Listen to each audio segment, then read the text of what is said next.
First of all, let me thank you for the invitation. I'm very proud to be a part of this, and to say my compliment to all those of you who are performing this Professors Network.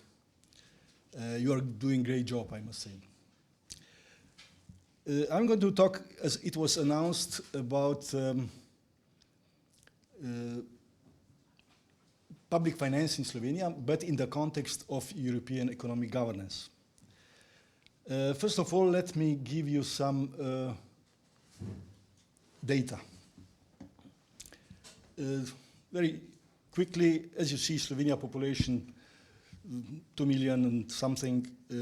Structural shares of added value is maybe interesting.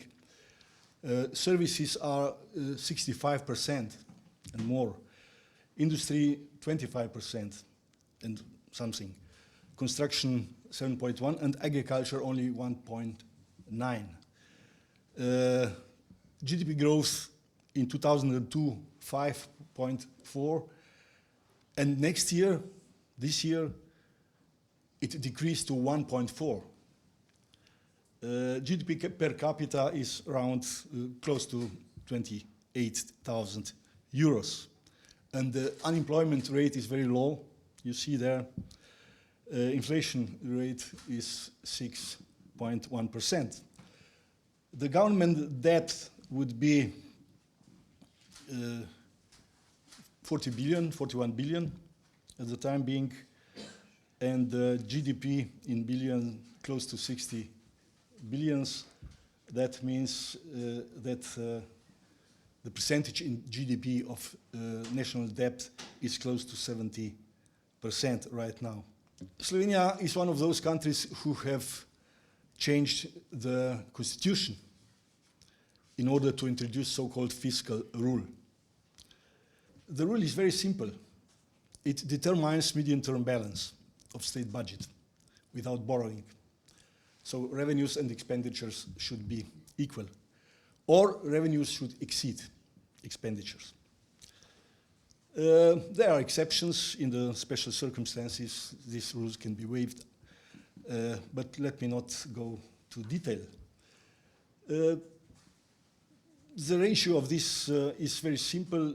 The amended is constitutional article mandates rational and long-term sustainable financial policy, prevents excessive borrowing, creation of high budget deficit, illiquidity, and so on and so on. Of course, it is much easier to put it down than to realize all these objectives. For this reason, we have so-called Fiscal Rule Act, which was enacted 2 years after the constitutional amendment. And this act determines the methods, time frame, the implementation of the principle. Also criteria for determining so-called exceptional circumstances.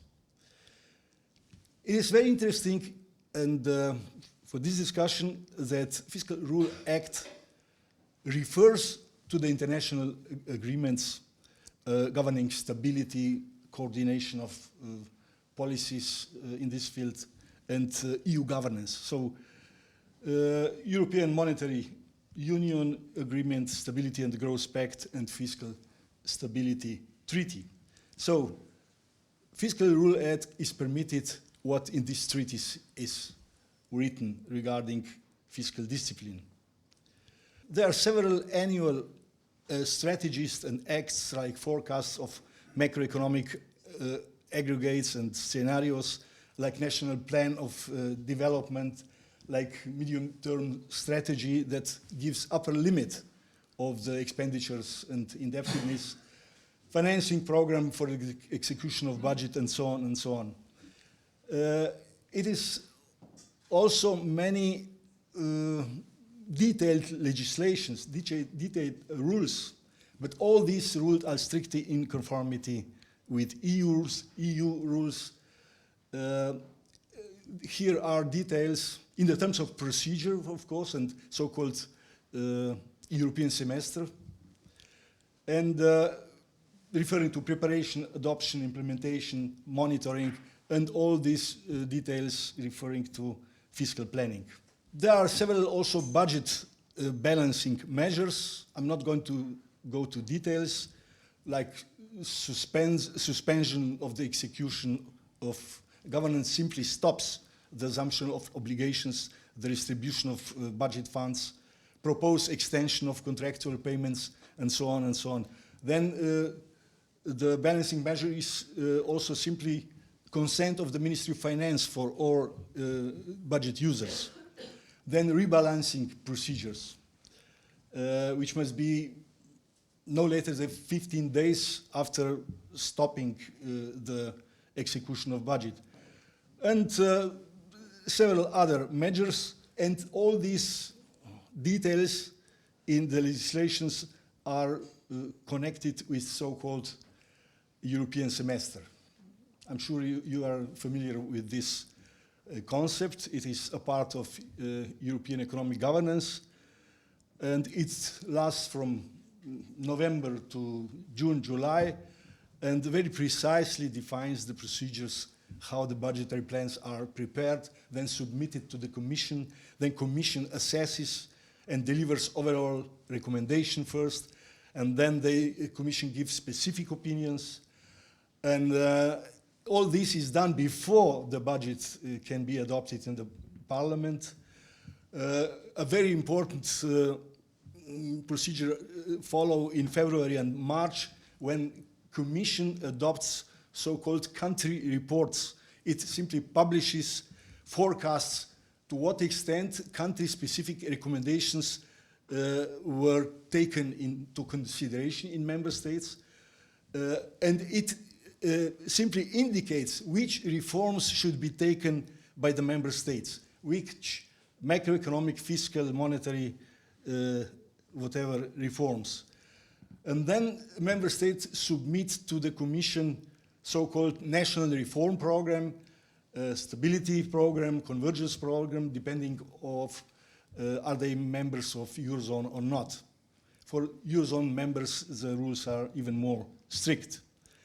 The country-specific recommendations are then drafted according to a very detailed analysis. EU officials give us so rough assessment of the progress made from the previous years.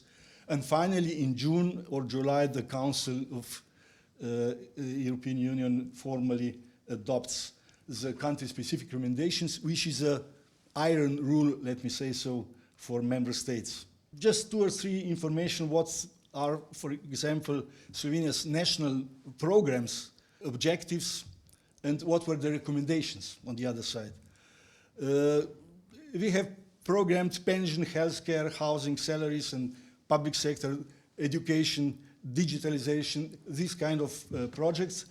But through the recommendations, we have to put as our goals very, very severe, let me say so, fiscal challenges, like substantial decrease of budget deficit from 4.1 in this year to 1.3 in the year 2026, or gradual reduction of the country's consolidated debt from close to 70% to 63% in GDP in 2006.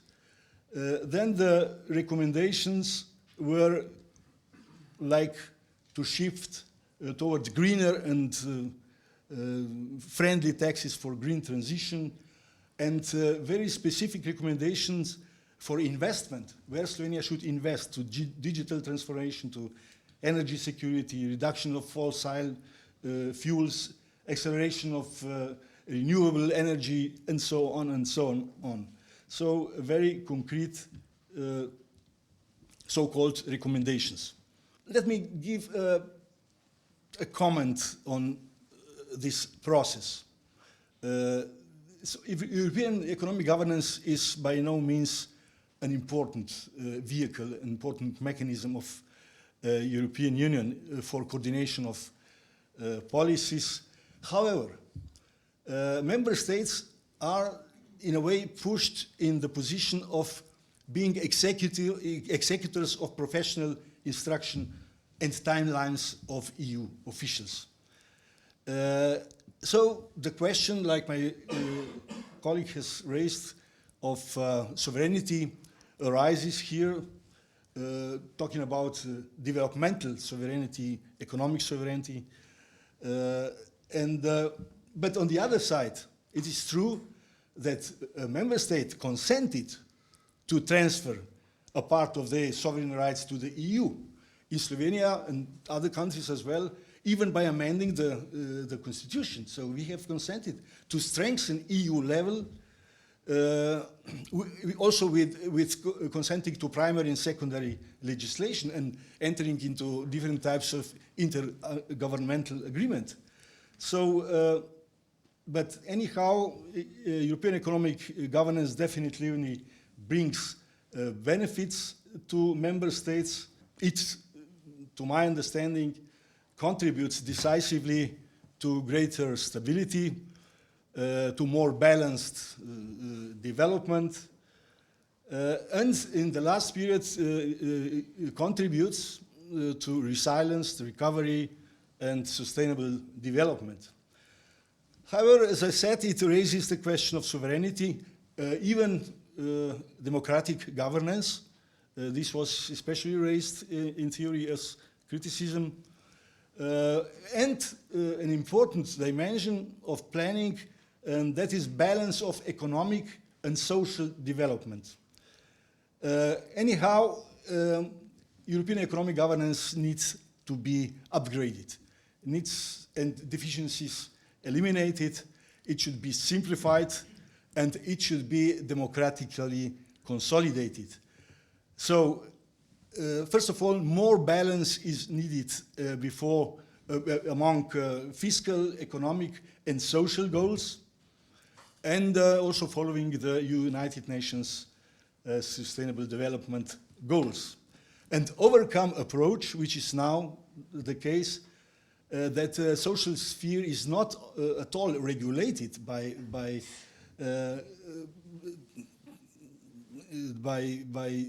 serious legal rules, but only by soft rules, by recommendations which are not at all binding. The procedures referring to European economic governance are excessively burdensome for the member states and for the EU, so simplification is, according to my understanding, needed. Reorientation from annual cycle of planning to medium-term planning. And of course, democratic principles must be strictly observed, like subsidiarity and proportionality. European economic governance also deals predominantly with a fiscal balance and economic policies, but it in a way neglects the member states' reflection of the EU position in the global space. It simply doesn't involve these issues.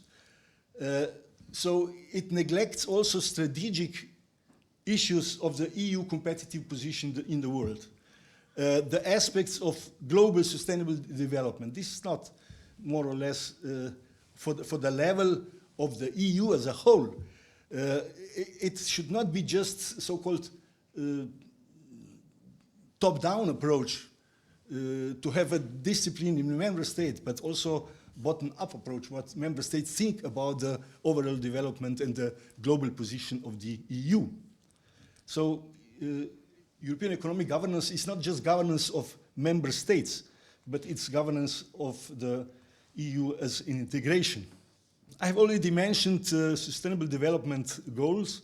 Increasingly these concepts are gaining grounds, but as I said, in addition to fiscal and monetary goals, but as I said, it is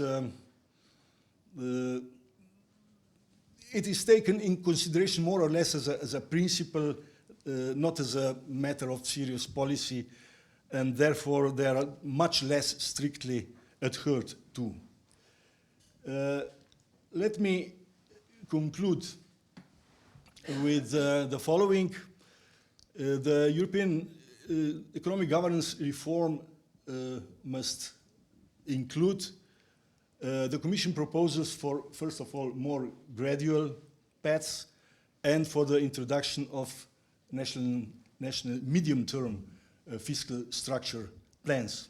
It's okay, the proposed stricter enforcement regime for the fulfilling of all these obligations for, when fiscal planning in member states, but only for medium-term fiscal structural plans, not for annual, because it's too much of a pressure in these procedures.